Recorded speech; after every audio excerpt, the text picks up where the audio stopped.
Men are killing thousands of women a year for saying no. 3 weeks before the deadliest mass shooting in American history, in which Stephen Paddock murdered 58 people from his Las Vegas hotel room, another deadly mass shooting took place in a backyard in Plano, Texas. On September 10th, a 32-year-old man went to his estranged wife's Sunday cookout, reportedly the first social event she'd organized since filing for divorce. He shot her and 7 other adults to death before he was killed by police. That tragedy was tied for second deadliest mass shooting of the year with another killing spree on May 27th in Brookhaven, Mississippi, in which a 35-year-old man, also angry at his estranged wife, allegedly killed 5 of her relatives, as well as a sheriff's deputy and 2 children. He told the local media on camera that he was hoping police would kill him. Surprisingly, these 2 incidents, with 16 victims between them, were not the most infamous domestic violence murders to make national news in the past 6 months. Several other intimate partner killings received more widespread attention, likely because of their unusual nature. In July, a man stabbed his wife to death aboard a cruise ship, reportedly later telling a witness, "She would not stop laughing at me." The statement calls to mind the famous quote attributed to Margaret Atwood about domestic violence. "Men are afraid that women will laugh at them. Women are afraid that men will kill them." 3 months earlier, in April 10th, a 53-year-old man walked into a San Bernardino, California elementary school classroom and shot to death his wife, who was a special ed teacher there, and her 8-year-old student, before turning the gun on himself. 6 days later, a 37-year-old man named Steve Stevens, apparently distraught over difficulties with his estranged girlfriend, shot a random older man to death on the streets of Cleveland, live streaming it on Facebook. Before killing him, Stevens made the victim say his ex's name. Those 2 murderous incidents in April particularly resonated with me because, nearly 2 weeks later, at the small newspaper chain where I work in New Jersey, a local story came across my desk. The body of a 51-year-old woman was found wrapped in blankets in Jersey City, the town just next to mine. Police arrested and charged the woman's 56-year-old ex-boyfriend in her death. 5 days later, a 23-year-old woman was killed by a 29-year man who then turned the gun on himself, also in Jersey City. Police told the press that the 2 of them had had a dating relationship. The upshot: it's safe to say that for every domestic violent murder that makes national news, whether because of its brutal nature, victim tally, school setting, or something else, there are hundreds of small incidents in our own backyards that barely receive coverage. Often, when a domestic incident or murder-suicide occurs in a community, officials reassure the public that no one else is in danger, and the matter quickly fades. But what are the dangers of ignoring a national conversation about the high number of murders of estranged wives and girlfriends each year, especially when federally funded agencies and organizations estimate that more than 1,000 women are killed annually by someone they know? That total doesn't include the children, relatives, and bystanders who suffer or are killed as well. A Dallas Morning News story about the Plano mass shooting in September noted that in 2015, 158 women in Texas were murdered by an intimate partner, climbing steadily from 102 women in 2011. And those 158 murders claimed 19 collateral victims. It's hard to get an exact number of estranged spouses and girlfriends murdered each year by partners or ex-partners in this country, as the FBI and CDC collect data in different ways and don't always label the relationship between victim and perpetrator for public consumption. And a woman who's been on several dates with someone doesn't always qualify as a girlfriend or intimate partner. But data made available in recent years tells a dark story. In 2015, according to the nonprofit Violence Policy Center, which relies on FBI homicide numbers, 1,450 women were killed by a man they knew.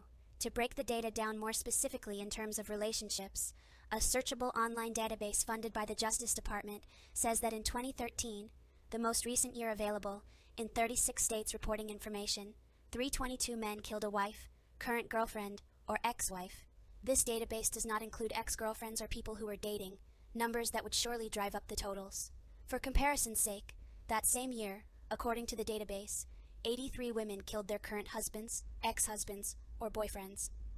As far as murder-suicides go, the American Psychological Association reports that 74% of all murder-suicides in the United States involve an intimate partner, and of those, 96% are women killed by their partners. And this past July, the Centers for Disease Control finally made the results public of a long-term study of murders of women.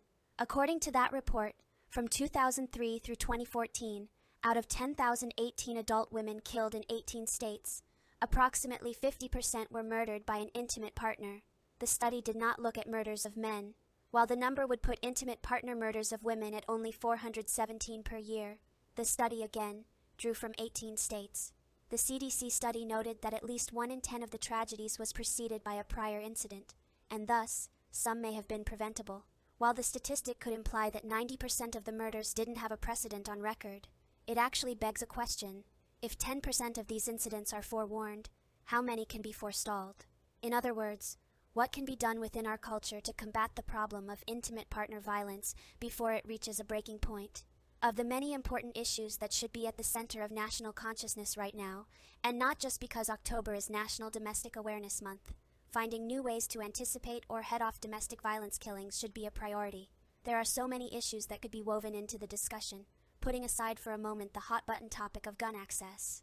What's the best way to counsel someone who wants to leave an increasingly dangerous relationship? How can restraining orders and domestic violence laws be adjusted and improved?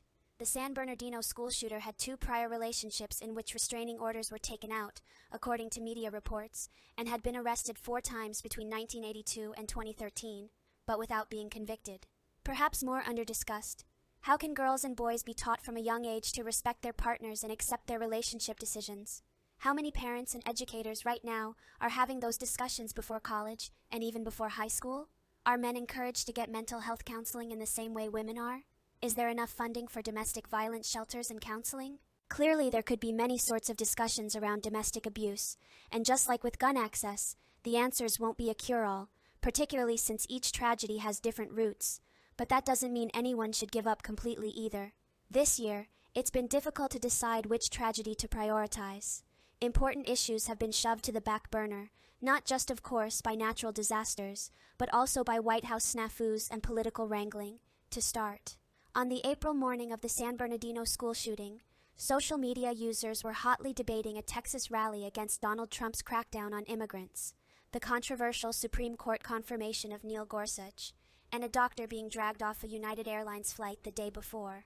Fast forward 6 months to Domestic Violence Awareness Month, and the majority of social media conversation in October has focused on the Harvey Weinstein harassment and assault allegations, displacing attention from hurricane recovery efforts, healthcare issues, and the Las Vegas mass shooting. The Weinstein issue, of course, is a very worthy issue that has prompted necessary conversations, but it also has something in common with the estranged partner murders this year. The incidents indicate a need to look at how men respond when a woman says no. Even the Paddock issue has relevance to domestic abuse, as Starbucks workers told the media early this month that they saw Paddock verbally abuse his girlfriend when he was in public with her.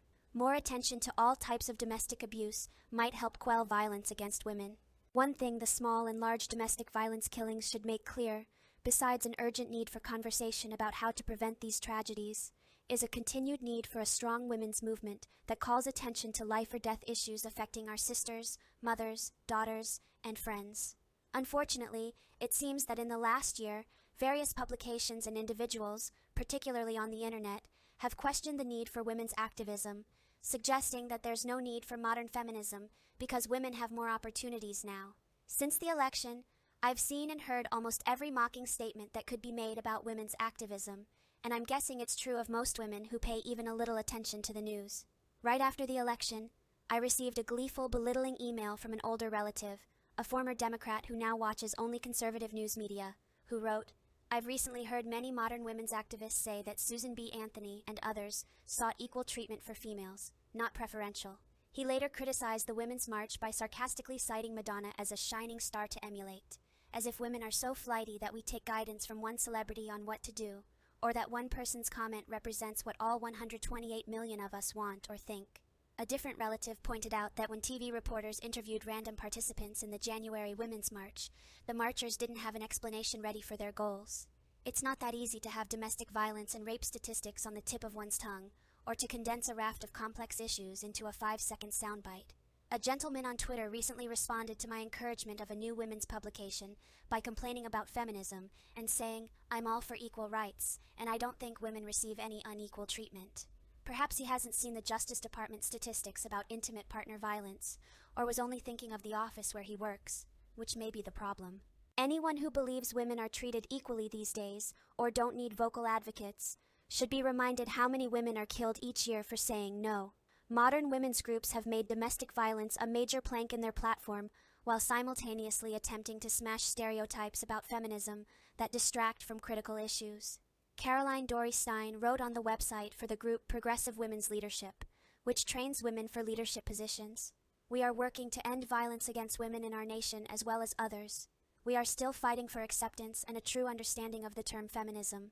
It is a term that has been unfairly associated first with ladies in hoop skirts and ringlet curls, then followed by man-hating women. Domestic violence murders are, of course, not only a women's issue, particularly since, whether the number of victims is 1 or 8, the killings affect generations of loved ones and friends. 3 years ago, after 22-year-old Elliot Rodger shot 2 California sorority girls to death, thousands of women across the country began sharing their stories of being harassed, assaulted, or intimidated.